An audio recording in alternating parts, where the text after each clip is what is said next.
Bill Gates just invested $96 million into a new industry that nobody is talking about. He calls it the holy grail of technology. And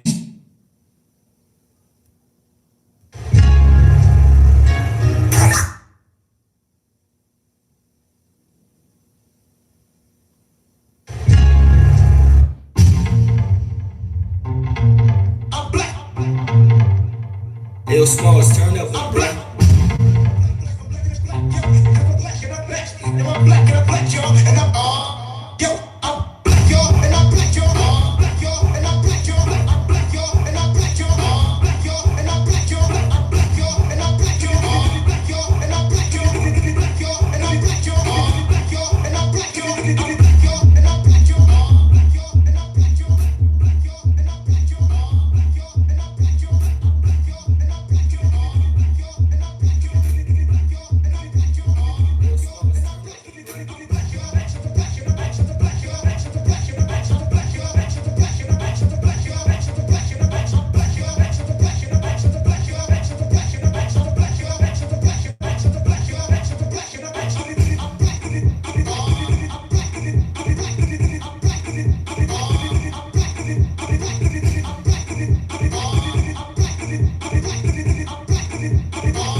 Hey, do you want to know how we built a $50 million coaching company with just one 45-minute presentation? Look, if you're an expert, author,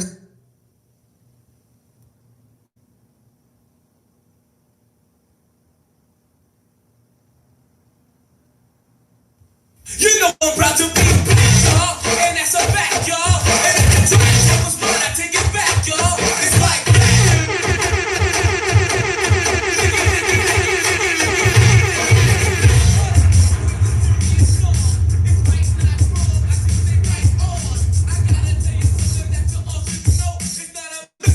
history, and here's how it goes. Now I'm having something who's born a slave. She was a tiny black woman, but she was raped. She was living to be given. There's a lot that she gave. She's not a slave in this day and age. I'm proud to be black. Goddamn, I'm tired, my man. Don't worry about what color I am, because I'm so how ill this man can act. It can never be fixed because it is all back. And if you give it away, I will not turn back. I'm proud of my name. My name is Daryl Mack. I'm black, so proud, and I'll say it out loud. I'll share my story with the whole crowd.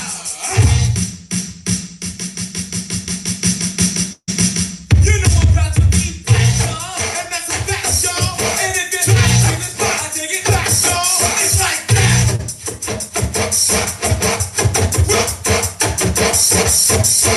DJ1, and I run this thing.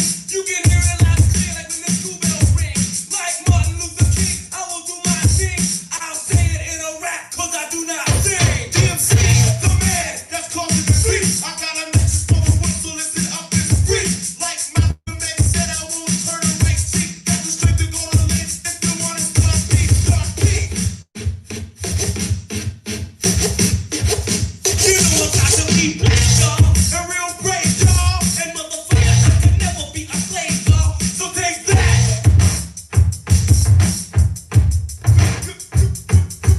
Gonna tell you something, put your mind in a swirl.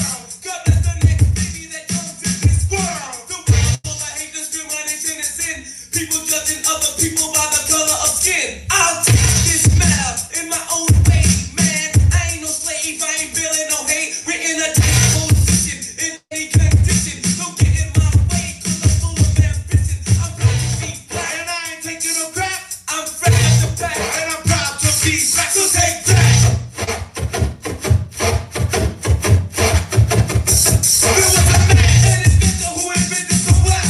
He invented a fortune for a man named Bell. George Washington Carver made the peanut bread. Showed any man with a mind could create. You read about Malcolm X in the history text. Just so you know what's records, I ain't broke neck. What's wrong with your man? How can you be so dumb? Like Dr. King said, we shall overcome.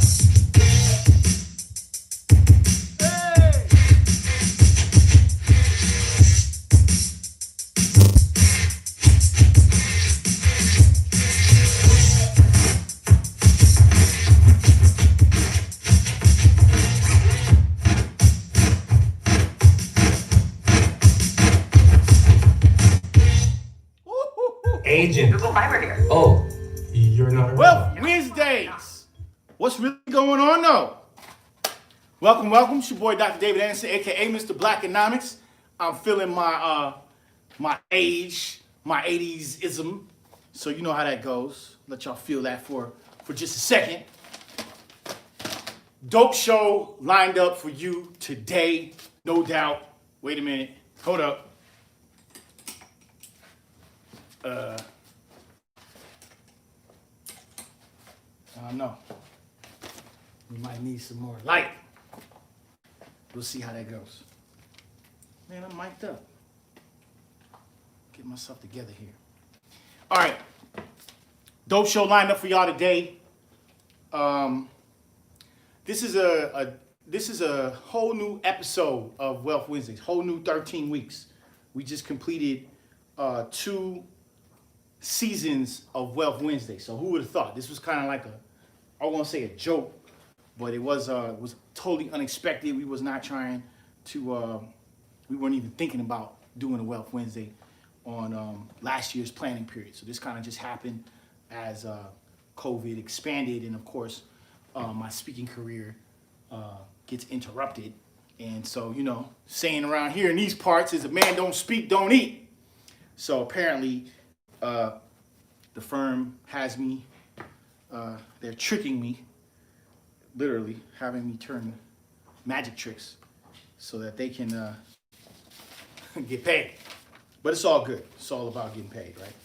So, welcome to the third installment of Wealth Wednesday. This is dope. I got a quote for y'all. I'm gonna start Wealth Wednesdays off with a quote. These are quotables. This comes from my homeboy DJ Greg Street. Greg Street! And it says, quote of the day. Show it to y'all. I had to print it out, old school style, right? Quote of the day.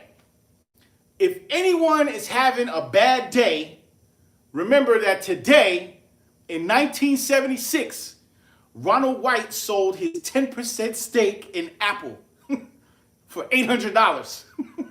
It's now worth $58 billion. Oh, is that trillion? I think it's billion. 200,000 million. Yeah, $58 billion. His 10% stake share in Apple right now, 45 years later, 58 billion. He's having a bad day, right? That's that song. I had a bad day, blah, blah, blah, blah. Enough of that. All right, so this next 13 weeks is a special 13 weeks. And let me just explain to you why it's so special. I'm so special, so special, so special. These next 13 weeks, class, is a very specific planning time, all right? This happens to be probably one of the most important times during the Blackonomics, when Blackonomics was on the air for almost 10 years. We had a 10-year run with Blackonomics, the radio show. This time, this December, January, February time for planning was the time that we kind of put together what we wanted to do for top of year. And so I'm really excited about this particular installment of Wealth Wednesdays, because over the next 13 weeks, we're both going to go through an experience. So when Blackonomics was airing on XM, we had this 13-week challenge that we did when we were reading Mark Anastasi's book, Laptop Millionaire. And out of that 13 weeks, we did like a not a 13-week challenge, but we kind of did this book where we read through a chapter every week in this Mark Anastasi book. I think it was a chapter or two chapters or whatever. It was kind of like a class.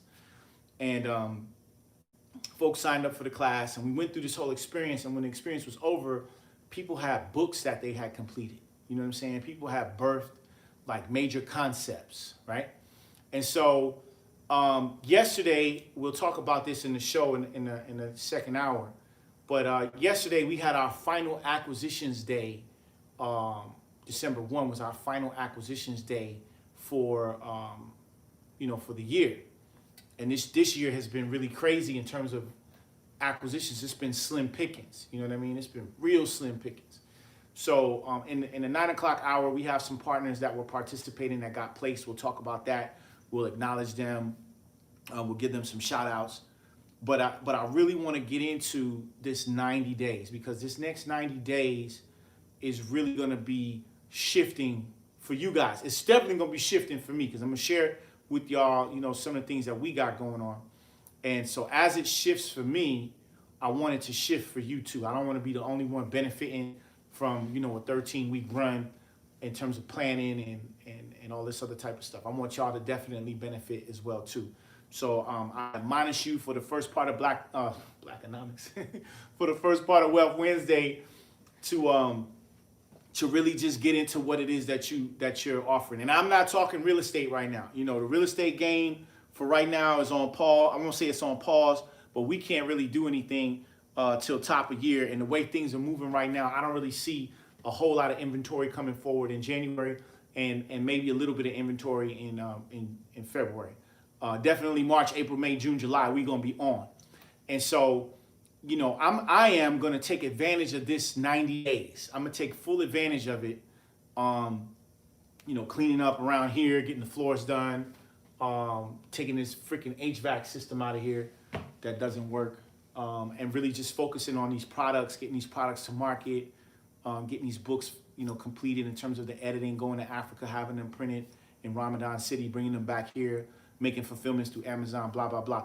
I am going to take my 13 weeks and kind of shift gears from being in real estate mode to really just getting into Dr. David Anderson mode and getting into concept production and content production. All right. And so that's going to be a really big opportunity for everybody that's participating with this experience, because we're talking about major bodies of work. And I'll just show y'all what we're working on right now before we go any further, because these are some of the mocks that have come back. All right. So this is the first mock here. If y'all can see this is obviously the no mortgage strategy. This is the hardback cover. All right. And if you look at it, it says the complete guide to real estate tax lien certificate investment. All right. So a lot of cats have been asking about this. This is the revised edition. The no mortgage strategy came out in 2007. And then it was revised in 2009. But this is the updated no mortgage strategy. This thing is crazy right here. All right. And then what precedes this is something called super tax lien strategy. So the whole game, like, we basically putting in these books. All right. And they're being updated. They're being, it's crazy. Hardbacks, DVDs, ebooks, the whole 9 yards. The product game at the top of the year is going to be stupid. All of the shipping and handling is going to be done through either Kunaki, Amazon, or fulfilled here personally. Here's another update here. I don't know if this actually hasn't even come out yet. So this is a first right here. This is not a revise. This is actually a first. Rules to Entrepreneurship, the science of business ownership. The science of business ownership. All right. So these are like, there's like 15 heaters that are coming out. There's 10 specific books to entrepreneurship. Rules to Entrepreneurship, the no mortgage strategy, super tax lien strategy, real estate management, credit optimization, quick hit strategies, subject matter expert, all of that, all of the technical, just a real war chest game that we've been giving up for the past 10 years, organized into 150, 200 page, readers, technical readers. All right. These are not novels. I'm not a novelist. I'm not a fiction. I'm not no science fiction cat. This is real straight up how to get this done business. Like, if you're trying to figure it out, these books right here are going to change your life. So, and then of course we have the Black Economics Matters, Black Male Initiative, Black Wealth, Black Generational Wealth, blackity black books for the Madu and you, right? We got all of that too. So we got some general market initiative stuff, and then we got the blackity black bookstore run, how that goes down. So I'm really excited about this because, the type of year that you want basically is going to come from these next 90 days. And I did this last year. I don't know if some of y'all who follow me even remember this, but last year we did this. We put together a plan for 90 days on December 1st. And on my birthday, February 1, it was already out of here. On January 1, it was out of here. All right. And what we planned last year during this special time basically carried us through the whole year. Okay. We just now having to, figure some things out. So for what we planned for 90 days last year, this time, that effort carried us all the way through a pandemic. Right? We didn't have to fire nobody, although we fired one person, but it wasn't economic reasons, right? We didn't have to not pay no rent at the office or the office in New York. We didn't have to, lose no health care, no benefits. We didn't have to shave nothing down.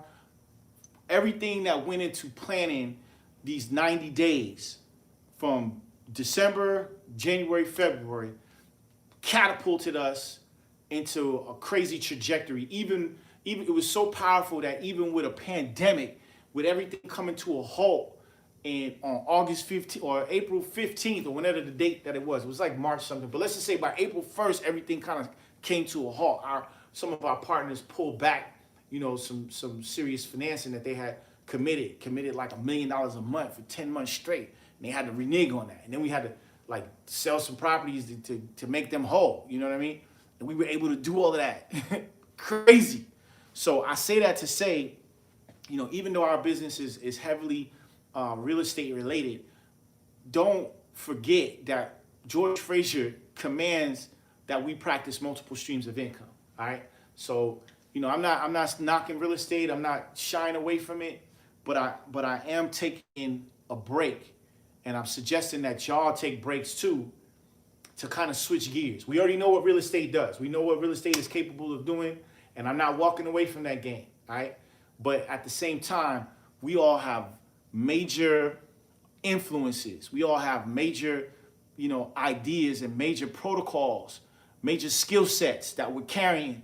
And it's almost selfish for us to carry these skill sets and not allow for other people to kind of learn and understand things that you might have learned along the path of your entrepreneurial walk.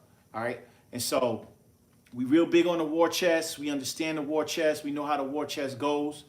But explaining specific strategies in the war chest and making those strategies available to individuals that might be interested in entrepreneurship, individuals that have been trying their hand at entrepreneurship and just have been, you know, swinging they shot and missing, swinging and missing, swinging and missing. It's not because they're stupid. It's not because they don't have enough financing.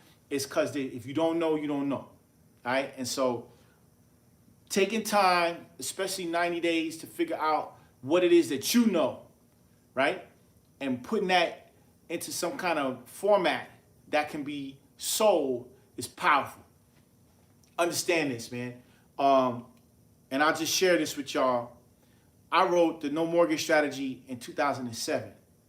In 2009, I turned it into a curriculum, and I taught a class from 2009 all the way through probably 2019, a good 10 years straight. All right. I'm not at the time, I was not a tenured professor. I wasn't, you know, into curriculum. I didn't know how to write a curriculum. I put together, you know, information. And I taught this class for 10 years straight, man. And there were times when my ticket on this class was like $5,500 for a weekend class that I did once a month. And I did it around the tax sales, like all the things you needed to know. Tax sale 101, right? And I started off with this class, started charging $1,500 a month, and I went to $2,500 a month, and I went to $3,500 a month. And then probably when I got to year 5 and I started learning about, you know, the information and really becoming a master of it, you know, I charged $5,500.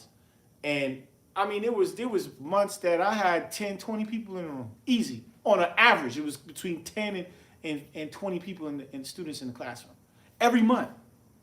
So when you think about this, right, you think about educators, and it's funny. I'll share this story with y'all. The fight went down, and one of these guys, I went to go watch the fight, and one of these guys, that when the fight was over, he had made a mention about teachers. He had said something about, you know, teachers. Mike Tyson made $10 million right there, and teachers in Atlanta only get $43,000. I just stopped this dude. I was like, yo, hold on. You know, everybody that I know that teach, my mama teach, you know what I'm saying? My father teach, like everybody teach. My father teaches too, you know, he actually works with students. So yeah, he teaches. He's in the educational field, I'll say that. All of them understand that they teach, they're not going to get what they know that they worth. They all know that. So my mom, to compensate for her worth, would invest her money. Okay? So I say this to say that all in this class that I put together, I'm not a 10-year professor. I don't have, you know, A, B, C, D, E, F, G behind my name, although I do have an honorary doctorate for my, you know, adventures in entrepreneurship. But I say all of that to say, can you imagine bringing in $50,000 to $100,000 every month on something that you did 10 years ago? That's like a hit record. You understand? That's a hit record. The record just keeps playing and the residuals just keep coming. So I'm only sharing, you know, with y'all, you know, some personal development on my content game. only to inspire y'all to do the same for you. Because here's the deal. You know, we can make a plan and we can say, yo, we're going to do this real estate thing and it's going to work the way that we want it to work.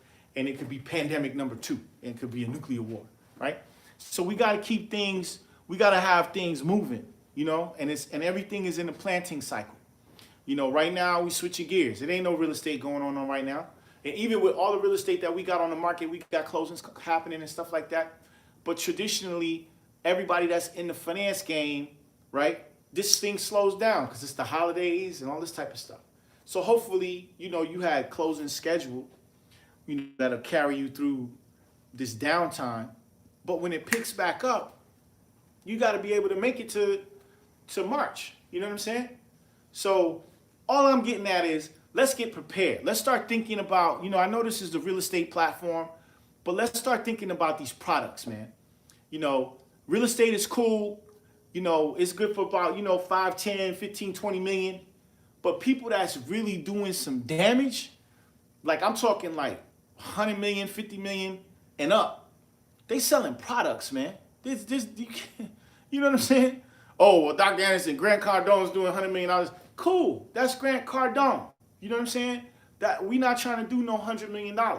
My goal right now, I mean, if we did it, that's cool, but you know what I'm saying? My goal right now is to make sure everybody else got their 5 million. You know what I'm saying? And we're gonna talk about that too. So anyway, planning period, right? And we'll get into this later on in the show. We're still looking for a legal research assistant. Please, if you're interested, go to therealestategrouppartners.com, therealestategrouppartners.com, and click on. I know some people have emailed me their resumes directly out. Get back to you guys on that.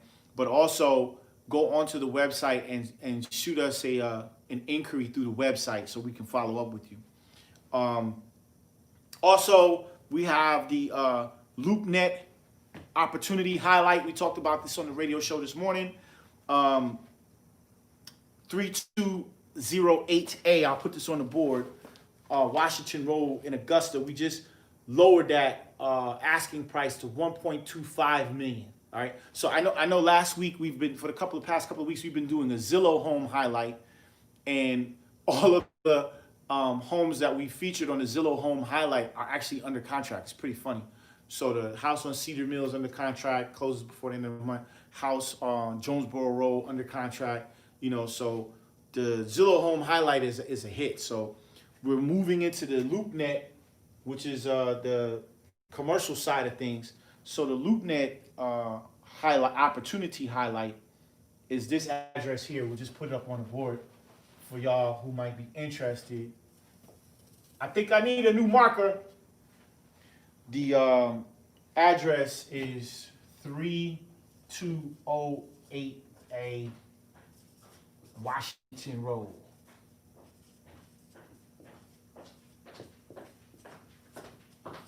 And that is Augusta, Georgia. I don't know the zip, so don't ask me. Thank you, appreciate you. All right, so check that out. Go to LoopNet. That's on LoopNet right now. If you go to loopnet.net, that's spelled LOOPNET. Is it .com or .net? I think it's .com. It's either .com or .net. Just check them out. Y'all are a pretty intelligent audience, so I'm sure you will figure that out. All right. Mitigating market volatility. For some of y'all that are interested, you can still roll over funds until the end of the year to take advantage of the CARES Act.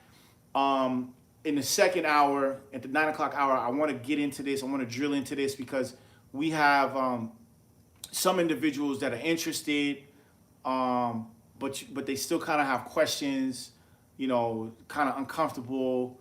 You know, it's like, hey man, I just met you. You're talking about $100,000. You know how black folks are, so we kind of gotta go slow. So I want to take some time in the 9 o'clock hour to deal with penalties, rollovers, direct rollovers, transfers. I know a gentleman asked last week to talk more about these self-directed IRAs and how they work. We'll do some illustrations. We'll do some whiteboarding at the 9 o'clock hour. All right. Before we go any further, I gotta address some things. So I do this radio show with Intercom here in the Atlanta market. For some of y'all that are on the internet, you can listen to it on radio.com. Intercom owns the heritage stations here, V103 and WAOK. Rashad Ritchie Morning Show, 8 to 8:30. We're working on Tigger. A lot of y'all know that I was one of the alternate DJs on Rap City The Basement, 1999 to 2004. I made a number of appearances on Rap City in the Basement with Big Tigger. So Tigger's here in Atlanta. He does the radio show on V103 in the morning. We're working on doing some things with him at the top of the year from 8:30 to 9. But right now we're doing every Wednesday. Wealth Wednesdays is on the Rashad Ritchie Show from 8 to 8:30. All right, cool. So we call in, we do our little bit, blah blah blah. A gentleman calls the radio station, okay? And I'll talk to y'all about what I was talking about. For some of y'all that want to go can catch it, you can go to radio.com. When we're done on the Wealth Wednesday platform, you can go to radio.com and type in WAOK Atlanta 1380 on the AM, and you can go back and listen in the 8 o'clock hour on Wednesday morning. Dude calls up. It's like 8:15, 8:20. We getting ready to cut out. He calls up, Dr. Anderson. It always goes like this. Hotep, my brother. Hotep, my brother. I got a question, Doc. It always has. Everybody always got. Hey, Doc, I got a question. Hey, I know you're busy, Doc. I know you got things going on. You got a lot going on, but I got a question. I get it. I understand. I hear y'all. Well, I got a question, Doc. All right, brother. What's your question? I've been listening to Wealth Wednesdays. And I heard you say something about we gotta have $5 million to retire. Now, I got a little change. You know what that means when black folks say that, right? I got a little change. I mean, I got somewhere between 500,000 and $1 million. That's what that means. I got a little change, Doc. And then I'm listening to you, and you said 5 million, and now I'm like, well, I ain't gonna be ready for retirement, and I just want some clarity on that statement. You understand, Doc? Because I really don't understand why you would say something like that. And I'm like, wow, this is nuts. So I'm like, okay, all right, my man. I answered the question. So I listened. I didn't interrupt. I heard the brother out all the way through. Brother said, well, I'm gonna get off the phone and I'm gonna just listen to your response. I was like, okay, whatever you want to do. So let me clarify this, right? Because this thinking needs to kind of be addressed, because this is kind of what affects us as a people. This is what kind of holds us into a position that causes us not to grow. Okay? And so I didn't really come up with that statement, and I'm very candid about that. All right? I was in transit pre-COVID in the airport, and what's the white lady name? Susie Orman. Susie Orman was on the Squawk Box on MSNBC. And she made this statement. She goes, you really need about $5 million to retire. And I kind of was like, what? Kind of like how this gentleman was. I was like, yo, what you mean, $5 million to retire? And so before I responded, I'm listening to where she's going with this. She goes, because you don't know what your lifestyle is going to be in the future. And then people are kind of outliving the benchmarks on actuaries. So I'm like, oh, this is interesting. Okay, so when people say, what are the actuaries? It's this actuary science. It's the science that insurance companies use to bet on your life. This is what they do. They making bets on your life, all right? So even in the office, man, it's time for us to, add, renew, subtract. We got to have conversations with the insurance man, and cats is hopping on the scale, and they might have put some weight on from COVID. You know what I'm saying? So now when the new weight goes to the insurance man, here comes the rate. The rate go up. Instead of the rate being $150, the rate is $480. I'm like, dude, I tell my cousin, we got to get in the gym, because I'm not gonna be paying $480 a month for you. You're single. You ain't got no kids. Come on, man. Well, you got some kids, but I'm just saying, $480, crazy. So what I'm getting at is what you pay monthly is directly tied into this actuary science. Okay, so if you're healthy, Rashad Ritchie's eating these GAP pills, the garlic and aloe and parsley pills from the Aloe Man on Campbellton Road, keeping his blood pressure low, and he's, pseudo working out and all this type of stuff. If you're doing these things, you're doing what we call in the office, we trying to beat the actuary. We trying to beat actuary science, right? Because actuary science would suggest that black men die before the age of 65. That's what actuary science suggests. I refute that, okay? I'm of the notion that the A4M conference, the Academy for Medicine out in Vegas, that these are the alternative medicine conference. This is where all of the alternative and NDs and all of the doctors that practice naturopaths and that practice Eastern medicine, this is where they meet, okay? And their narrative would suggest that we can push 120, okay? This is where Steve Powers and Peter Nygaard and Sir Richard Branson hang out, right? They trying to push the envelope. So we get in actuary science with a benchmark of 65, okay? Whereas our counterparts are getting actuary science. They're not even listening to the science. They're pushing the envelope with stem cell research and alkalinity in the water and all this other alternative medicine that is proven life extension protocols. Proven. This ain't speculation now. They're basing their existence off of this information, not what actuary science is saying, so that they can go 120 years. So using that as a benchmark, if you're trying to go 120 and you only using this mindset of, I gotta put my $500,000 in my little nest egg at Morgan Stanley, if you're thinking like that, what happens if you really start stretching every morning? You really start doing some Tai Chi. You breaking in the middle of the day for a quick nap, and you drinking tea before you wind down, and you getting into a routine. What happens when you get into your real routine and you go to 100? You now a centurion. You know what I'm saying? A centurion, excuse me. What happens when you push the 100 year mark? Now you beating actuary science. Is your money gonna be able to handle that? Like, come on, black folks, really think about this. Are you gonna be able to handle that? What's the cost of healthcare in the future? They don't even know. Democrats is trying to figure out, are they gonna keep the healthcare plan? Are they gonna extend it? Are they gonna add to it, subtract to it? Like these are real concerns, And we're not even talking about what the cost of the money is going to be in the future, let alone what the cost of inflation is going to look like, and or how hyperinflation is going to affect what your distributions look like. Like, all of these things have to be factored in and taken into consideration. And so when we hear these concepts, right? When we hear these things, we can't negate them. We can't call the radio station and be like, I got perturbed when I heard that. Wait a minute. We got to get into the mindset of, who's telling us we only need $1 million for retirement? Who told us that? Like, do the math on that, man. $1 million at 8% at Morgan Stanley, 80 G's a year. Some people might say, well, that's real good. I mean, that's cool if you ain't got no mortgage, you ain't got no boat note, no car note, and all this type of stuff, right? But you still got to pay utilities on your house. You don't know if you got solar panels. We don't know if you got atmospheric water generators in the back. We don't know what your setup is. So that 80 G's a year only really breaks down to be like $6,000, $7,000 a month. I mean, that might be good for some of y'all on the other end, but I need gas for my plane, and I'm like, that's real serious talk. You know what I'm saying?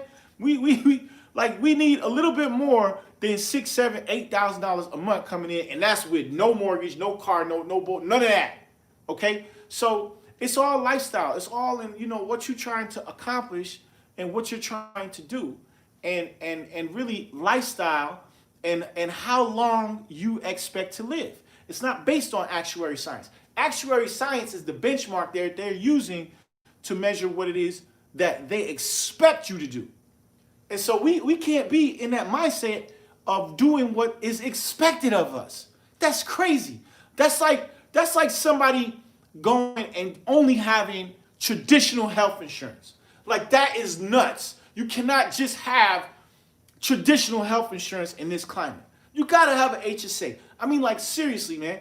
We gotta have HSA accounts. Like, everybody, at least on the end of this transmission, has at least got to have a health savings account in tandem with their traditional insurance. Why is that? Because traditional insurance ain't taking care of everything. So if you want to do some Dr. Sebi herbs, or you want to go and see kimchi and do some Reiki and acupuncture out there in Greenwich, Connecticut, or you want to go see Dr. Bethel on Freeport, Bahamas, and do some anti-aging protocols. You know, you want to go to Dembali to go see Sebi's daughter and sit in the phosphorus bath for 2 weeks before the new year hits to kind of clear your mind and detoxify your body. You want to do these things. The traditional insurance ain't paying for that. Aetna. Yeah, I want y'all to pay for my trip to Dembali to go see Dr. Sebi's daughter. What the fuck? Get off my line. Like, who? Doctor what? They're not trying to do that. So what I'm coming to y'all with is just the understanding that when we hear these things, we're so ingrained with hearing the norm, right? The steering, like the whole financial game, we're being steered. Somebody's beating into your head that you gotta have a mortgage in order to buy a house to protect your family from the quarantine and be able to quarantine effectively. You gotta use a mortgage to do that. Like, think about that, man. Like, who's telling y'all to do this? Like, that's sick. That's crazy, man. The whole game is to be sold, and they're selling us, man. And so we gotta start. You know, this is why I love doing this Wealth Wednesday audience, because we got to start questioning, you know, how to go about doing things. We got to start questioning it. You know, we got to start questioning it. It's like, case in point today, and I'll move on. I got a call today from Marriott, okay? Just straight up, like, I got a call from Marriott, the vacation club. They was like on the phone, middle of the day, trying to sell me on a timeshare, all right? So, end of year, I got to go down there. I got some business that I got to deal with the government, and, you know, our business is based there, and I got some, you know, things I got to handle down there to be compliant and all this type of stuff, right? So, they know that I'm coming, and so they're calling me to get on my calendar so that they can sell me on an interesting time at the facility property that I'm staying at. So I'm like, oh, this is interesting. You know what I'm saying? And so they call, they're like, yeah, so, you know, we know you're coming in town and we want to, you know, see if you have some time for a presentation, right? Okay. You know, you want me to sit down and you want me to listen to your pitch. I said, oh, okay, cool. I said, that's interesting because, actually, while I'm there, I'm going to be purchasing exactly what you're selling, but I'm not purchasing it from you. And she was perplexed. She was like, well, what are you talking about? You know, the only way to get a prestigious gold season or platinum season at the Frenchman's Cove is through Marriott. I was like, man, no, it's not. The same day that y'all want me to come and sit down and listen to this presentation, same exact day, at the exact same time that the presentation is, there is a sale from the Marshall on the island. At the exact same time, there's a sale. And the exact same product that they're trying to sell me for 2 weeks in the platinum season or whatever the hell it is for $100,000, that same exact 2 weeks in the platinum season, I can pick up for less than 10 G's. Same exact product. This girl's on the phone trying to sell me. She don't know that I know all this stuff. She like, yo, you can't do that. You got to buy that from Marriott. I was like, yo, listen, that's not how this goes, right? She's like, well, you know, now I'm explaining to her how it goes down. I'm like, listen, people come into Marriott, they pay their plug-in fee, right? And now their situation changes. People go and they get this, they go get mortgages. They go take out bank loans to be able to pay for this time, right? Because people who work jobs, the only thing that they take away is these screensavers that they put up on a computer while they at work. So while they're at work, they can just look at their timeshare and know, that's what keeps them going to get through the year. And then finally, you hope you can use your time if it's not a pandemic. What happened to all the people that was working hard last year and they was making their plug-in fees, and then the pandemic hit and they couldn't use they 2 weeks or they 1 week? A lot of people don't have 2 weeks like that. Most people got a week, all right? And so now you got to pay your plug-in fee for the year, which could be upwards between 2,500 and 5 G's, right? And then you still got to pay the loan that you took out to pay for this time for 1 week. It's crazy.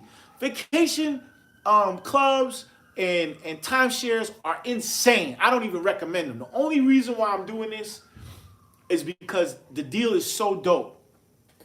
And to have 2 weeks in the platinum season, I can flip that on the exchange and go, just take my 2 weeks in perpetuity anywhere I want in the world. All right. So it's a really dope deal the way I'm structuring it. I'll put it on the board. Actually, we talk about it at great length in the super tax lien strategy. It's called the Vacation Club Strategy, the Real Estate Group Partners Vacation Club Strategy. So it's really a dope strategy.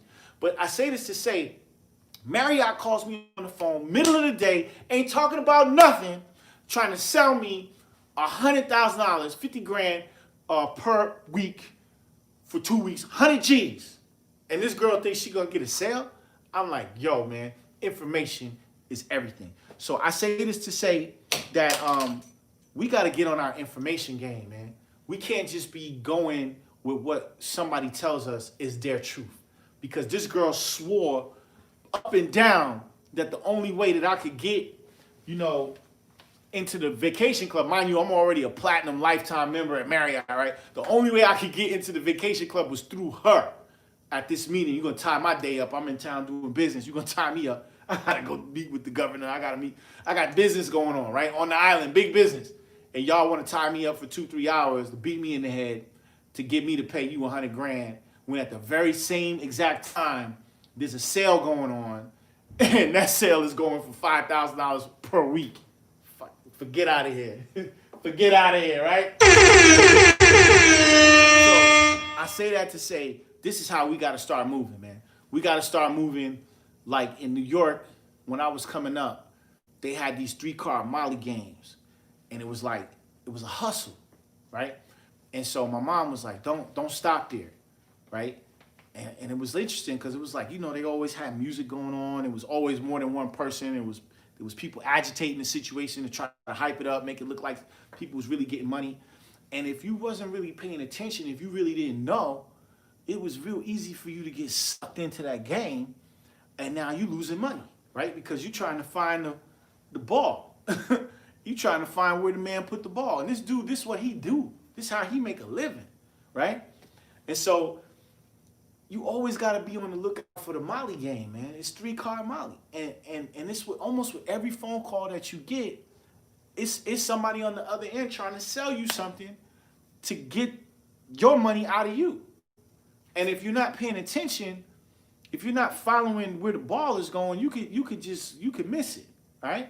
So, I'm not saying be on the defense with everything, but we got to stop taking for face value what we've been told is sound financial advice. That's what I'm getting to.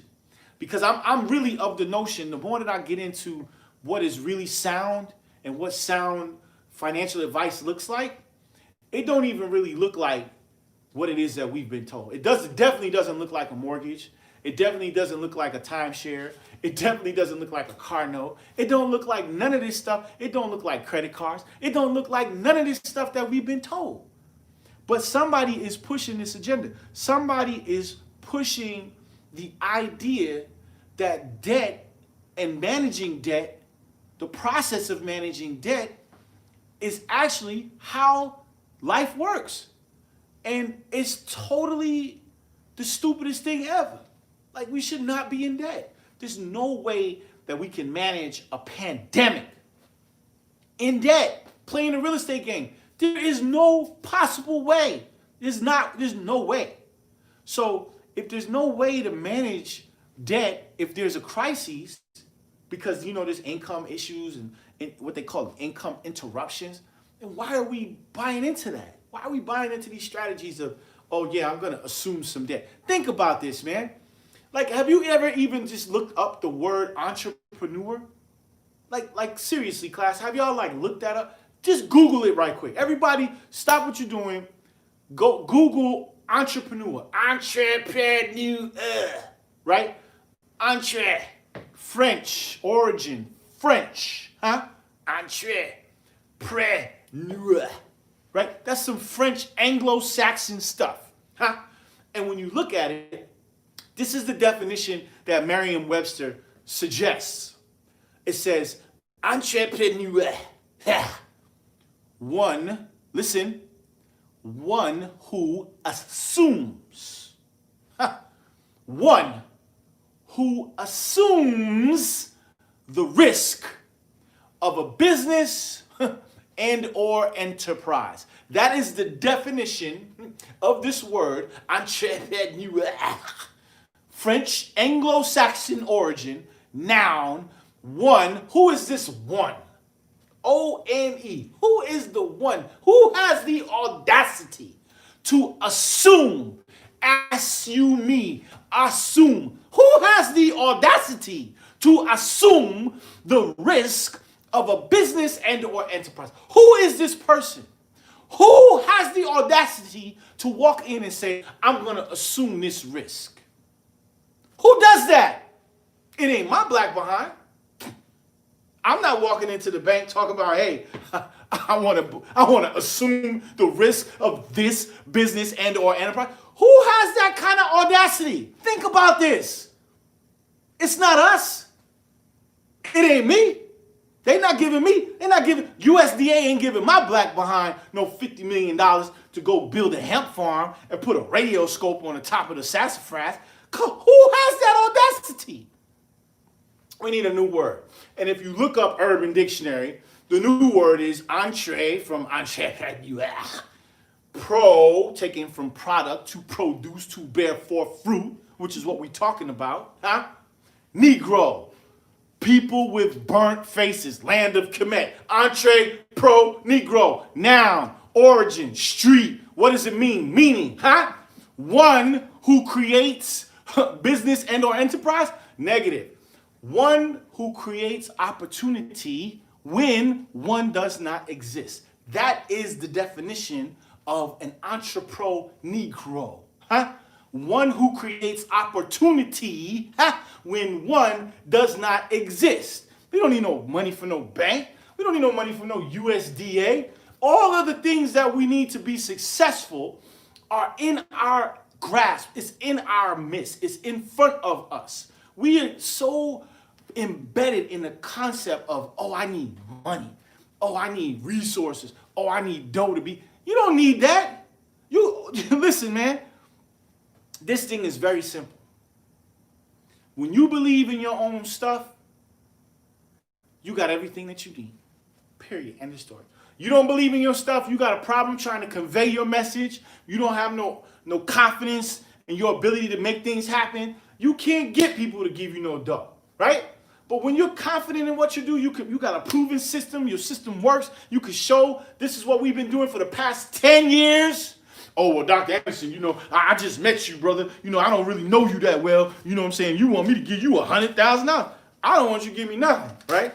I've been super successful using this one business model that I've been recreating over and over and over and over again. I done did some other things, right? I done put some money in some films. I didn't get none of that back on none of them films, right? What's the boy name? What was his name? Could Brad just text me? Forgot his name. Rick Mathis? Yeah, Rick ain't giving me my money back on Black Friday, but I ain't tripping. I ain't got no goons going looking for him. None of that. I'm cool, Generation 1, them folks didn't pay me. You know what I'm saying? So I'm not tripping on that, okay? I don't put money into Empowerment Radio Network. I don't put $2.5 million of my own money. No banks, all right? And lost my shirt royally. But this real estate game is cold-blooded, okay? So if you got something that you really understand, that you really, believe in, and you really know how to make it work, then go out here and make it work, man. Shake the money tree.